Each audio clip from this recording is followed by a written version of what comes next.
Hi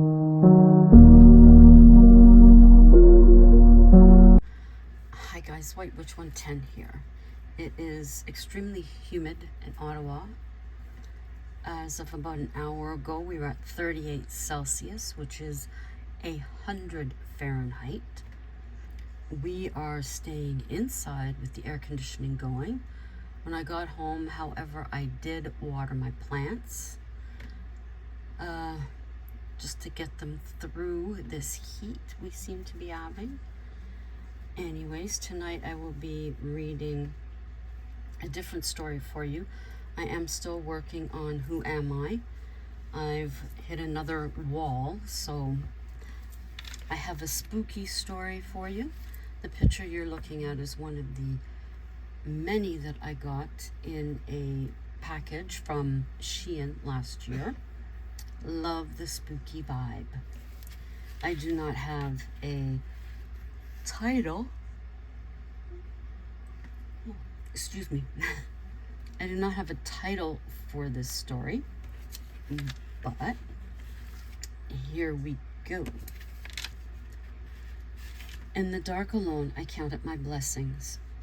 The odor of wet cinder blocks surrounded me. Shadows raced towards me, then disappeared. The sound of my heart pounded in my ears. This canceled all other noise. I gradually felt my way along the cinder block wall. Salt deposits crumbled to the floor after leaving a coating on my fingers. I stumbled on uneven pavement. I was frantic to escape this cellar. The corridor appeared endless. My eyes adjusted, my anxiety multiplied. I was the final individual to vacate the lower level. My hand met the cold cast iron railing that ultimately directed me to the poured concrete stairs. Ascending fresh air rushed to meet me. Fleeing the concrete abyss, reality and expanse of bare landscape extended in each direction. I was genuinely alone. Confusion mastered my thoughts. A challenge initiated to return home unscathed. On an impulse, I staggered west, actually unaware of my direction. The evening was now frigid. Heat of the day had rapidly dissipated. I shivered to warm my body. The further I walked, the city lights were all the more distant. It appeared I was gaining no ground. Depressed and frustrated, I debated to go back. Maybe it was better to be in a space I knew than the vastness I didn't. The horizon was littered with eerie silhouettes, each one as solid as the next. A few towered over the rest. In my head, I heard the horror music clearly. Carried on the wind, revving of an engine, the acceleration moments later. Petrified, I skinned the landscape to hide out. The alternative to staying put, a structure appearing to my right, a shack large enough for garden tools.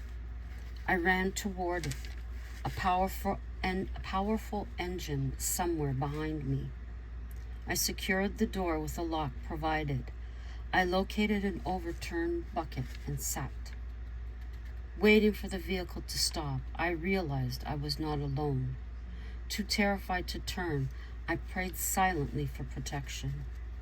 Hot breath beat down my neck. A sickening sensation gnawed at my stomach. My gag reflux strong. A guttural deep pitch resonated in the tiny interior. I half-inched my way across the wooden floor, fingers poised to pressure the handle downward. The tumbler lock opened. A leathery hand slid across mine, the breath closer. The door flung open. Daylight pained my eyes. Had it been that long? I glanced back. The shack was gone. I went what I believed was north, each step stirring danger. Ticks jumped from blades of grass until I was cloaked in black creatures burrowing into my skin. I screamed and dug at my arm, then face. Each step brought me to the point of collapse. I hadn't traveled a few feet when my body gave out. I surrendered to nature. A mist of gray covered my pupils. I closed my eyes and slept. The crash of thunder woke me. The sky was dark again. I was making no headway. Glancing behind me, the shack appeared once again. I examined my arms. They were clear. The rain stung my skin. I reluctantly trudged to the structure. Through the wooden door, raven black fingers appeared. A palm and forearm followed. It reached to pull me in. I couldn't move. I was frozen. Inside, I was screaming, my heart racing. I would soon pass out. I felt the pressure on my shoulders, the pain of talons sinking into my skin. This was a nightmare I needed to wake from. I stood in a corner, slowly falling unconscious. Hours that seemed like minutes, I woke. I cracked open the door. Shadows, miles thick, surrounded the tiny shack. My hope of escape was fading, my strength being extracted from my body. The will to fight slipping away. Was it possible the staircase had been the wrong one? If I waited for daylight again, I could make a run for it. I settled again to sleep. I woke to an open door. My way appeared clear. I forced myself to sprint. I continued to search for the cement opening in the ground. Frantic, I now screamed for help. There it was, not that far. Soon I'd be in the cinder block basement. I would feel my way in the opposite direction. That must be the way out of my nightmare. I descended the stairs into darkness. Once again, the odor of damp cinder blocks. I felt my way against the endless cold wall. Where was the light? Hours later, I felt the breeze. My heart was happy. I'd be home soon. I carefully made my way up another set of concrete stairs. The sunshine a welcome warmth to my cold skin.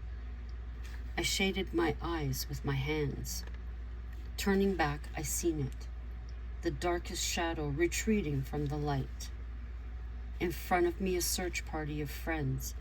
I explained I was lost in tunnels they had missed. They'd never believe my story. Driving home was a relief. Getting out of the car, one held me back. You seen it, didn't you? I tried to appear confused. I know you did. I see it in your face. I've seen it. We're marked. They'll come for us in time. Stay safe if you can. I took the warning to heart. I didn't feel as safe anymore. I became paranoid of my own shadow. Functioning became an unbearable task. I was drowning in quicksand. Would purgatory be worse? The weeks following my experience, the cinder block basement echoed in my mind, summoning me. With all the stamina I could muster, I fought the influence to go. Dark circles became visible under my eyes. You're sleeping, that one friend remarked, noticing my skin. It's calling. It is critical you disregard all contact it makes. Carrie never moved away, was his final words before driving away. I recalled the fair-haired woman. Although we were never close, I remembered. Her departure was sudden. Overnight she was gone. All her possessions vanished. A few tight-knit friends investigated her disappearance. The trail was cold from beginning. They surrendered to the truth. She did not want to be found. Myths of her whereabouts spread quickly. Unhappy woman running from society, pursuing a love interest in Europe, and hiding due to illegal doings, though now only 2 of us knew the truth, the terrifying fate she had succumbed. The influence had been excessive for Carrie. She ran toward what we were repelling. At her cost, a lesson learned. My friend was incessant with his warnings, constantly confirming my conviction to avoid the silent summons. Indeed, he did, until he didn't. That terror is lodged in my memory. While others were frantic to search, only I knew the truth. Myths so familiar spread as before, but I only knew the truth. The summoning had become overpowering. His endurance depleted. He was swallowed in the cinder block hell, forever to experience the damp sickness the shadows regarded as home. I hope you enjoyed that one. I enjoyed writing it. I am working on another one that I don't know when I'm going to finish it. And I hope you'll enjoy that one too, although it'll be as of people investigating. So at this moment, I'm not sure. I am preferring this type here that I read. So we'll see what I come up with. This is a short video, but I hope you enjoyed it. And until the next time, try and stay cool if it's hot where you are. Hey sis, I hope things are cooling down where you are. And until the next time, ciao for now.